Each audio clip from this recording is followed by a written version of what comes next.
দিন আগের কথা। হিমাচল প্রদেশের পাহাড়ের মাঝে একটা সুন্দর গ্রাম ছিল। ওই গ্রামে মতিলাল নামের এক বয়স্ক লোক তার নিজের বুড়ি স্ত্রীর সাথে বাস করত। দুজনের কোনো সন্তান ছিল না, এই জন্য ওরা খুবই দুঃখী থাকতেন। একদিন মতিলালের বউ রান্না করছিল, আর মতিলাল পাশেই বসে খাবার খাচ্ছিল। তখনই তাদের বাড়িতে একটা কুকুর চলে আসে। মনে হচ্ছে বেচারার খুব খিদে পেয়েছে। হ্যাঁ, তুমি তোমার রুটি ওকে দিয়ে দাও, আমি তোমার জন্য আরেকটা রুটি তৈরি করছি। বুড়ো লোকটা দুধের সাথে রুটি মিশিয়ে কুকুরটাকে খুব ভালোভাবে খাওয়ায়। খাবার খাওয়ার পর কুকুর লেজ নাড়াতে লাগলো। আরে, এ তো এখান থেকে যেতেই চাইছে না। আমরা একে পালন করতে পারি, আর একে আমরা কিট্টু নামে ডাকতে পারি। বয়স্ক লোক যখন ক্ষেতের দিকে যেত তখন কিচ্ছুও তার সাথে যেত। একদিন যখন বুড়ো লোকটা ক্ষেতে কাজ করছিল তখন কিচ্ছু এক জায়গায় মাটি খুঁড়তে লাগলো আর ঘেউ ঘেউ করতে লাগলো। কি হয়েছে কিট্টু, তুই এত ডাকছিস কেন?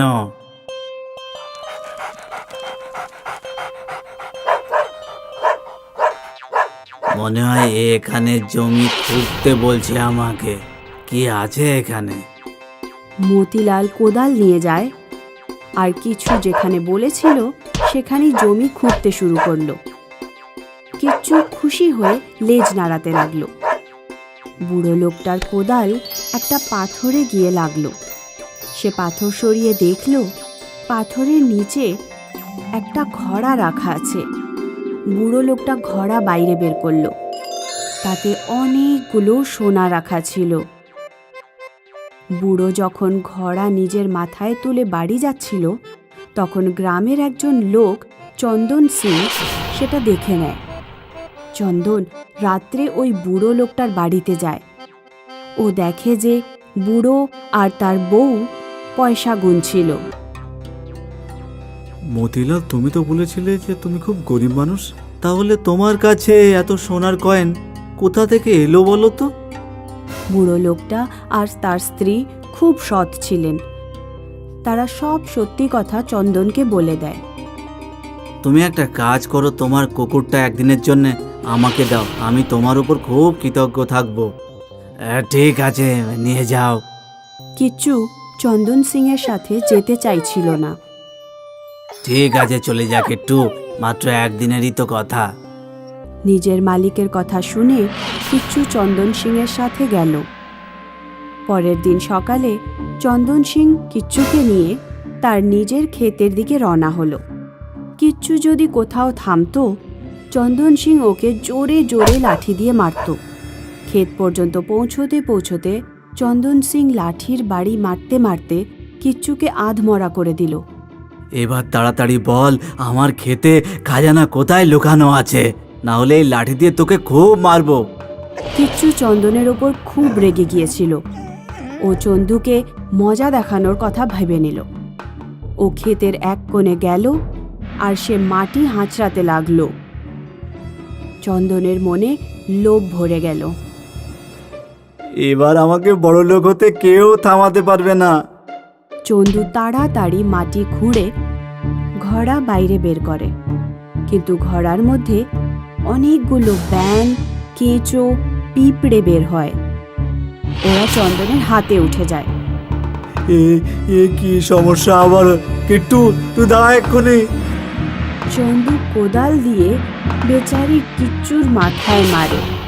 3 দিন হয়ে গেল। বুড়ো লোকটা আর তার বউ তাদের কিচ্ছুর জন্য অপেক্ষা করছিল। তুমি চন্দন সিং এর বাড়িতে গিয়ে একবার জিজ্ঞেস করো, আমার কিচ্ছুর কথা খুব মনে পড়ছে। বুড়ো চন্দন সিং এর বাড়িতে যায়। চন্দন, কিট্টু কোথায় গেল? তোমার কুকুর না বেঈমান ছিল। আমি 3 দিন আগে ওকে মেরে আমার ক্ষেতের পাশে একটা গাছের নিচে পুঁতে দিয়েছি। বুড়ো আর বুড়ি কিচ্ছুর মৃত্যুর খবর শুনে খুব কাঁদতে থাকলো। বুড়ো চন্দনের বাড়িতে গিয়ে বলে, কিট্টু তো মরে গেছে, এবার তুমি ওই গাছের কিছু কাঠ আমাকে দিতে পারো, যে গাছের নিচে তুমি কিট্টুকে পুঁতে রেখেছো? বুড়ো লোকটা ওই গাছের কিছু কাঠ তার বাড়িতে নিয়ে আসে আর সেটা দিয়ে একটা হামনদিস্তা বানালো। বুড়ি রোজ তাতে ধান কুটতো আর কিচ্চুকে মনে করত। একদিন যখন বুড়ি হামনদস্তাতে ধান কোটা শুরু করলো, তখন হামনদিস্তা থেকে ভালো ভালো মিষ্টি আর খাবার জিনিস বেরিয়ে আসতে লাগলো। এটা অবশ্যই আমাদের কিচ্চুর কৃপা। বুড়ো আর বুড়ি গ্রামের গরিব লোকেদের মিষ্টি আর খাবার জিনিস দিয়ে আসতো।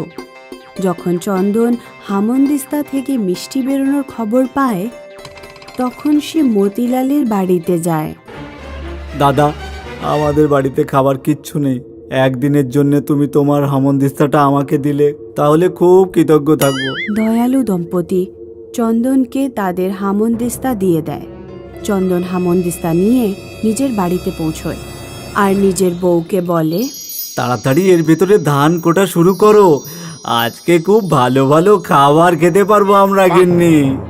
চন্দনের স্ত্রী লোভে পড়ে ধান কোটা শুরু করে দেয়, কিন্তু হামনদিস্তা থেকে মিষ্টি আর ভালো ভালো খাবারের বদলে গরুর গোবর আর কাঁদা বেরোতে থাকে।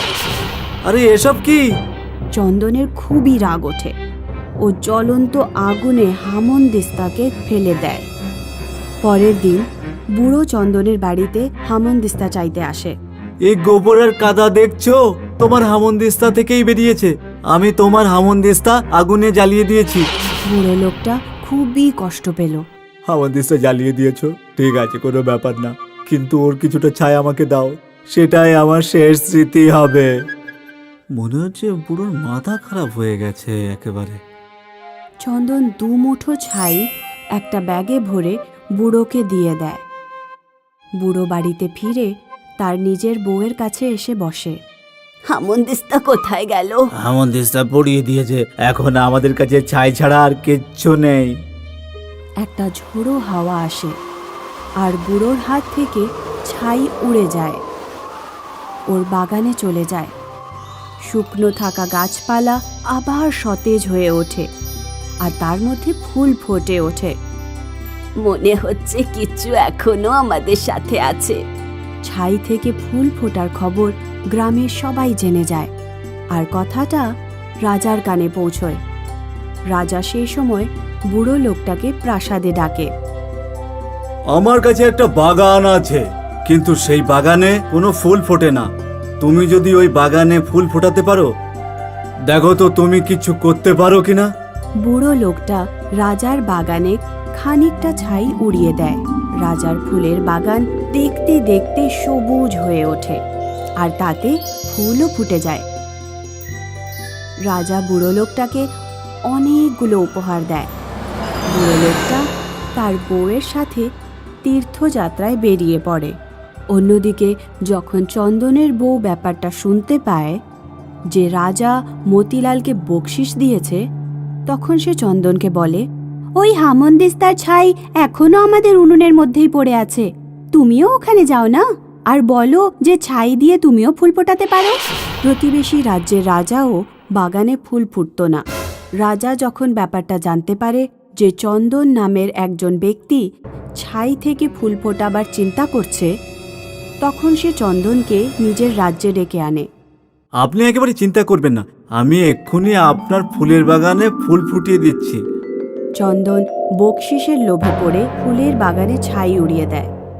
তখন বাগানের গাছে ফুল ফোটে না, কিন্তু সব ছাই উড়ে রাজার চোখে চলে যায়। রাজার চোখ খারাপ হয়ে যায়। সৈনিক, একে ধরো আর একে কারাগারে পুরে দাও। তাই কথায় বলে না, কোনো কর্ম করার সময় আমাদের মন পবিত্র হওয়া চাই।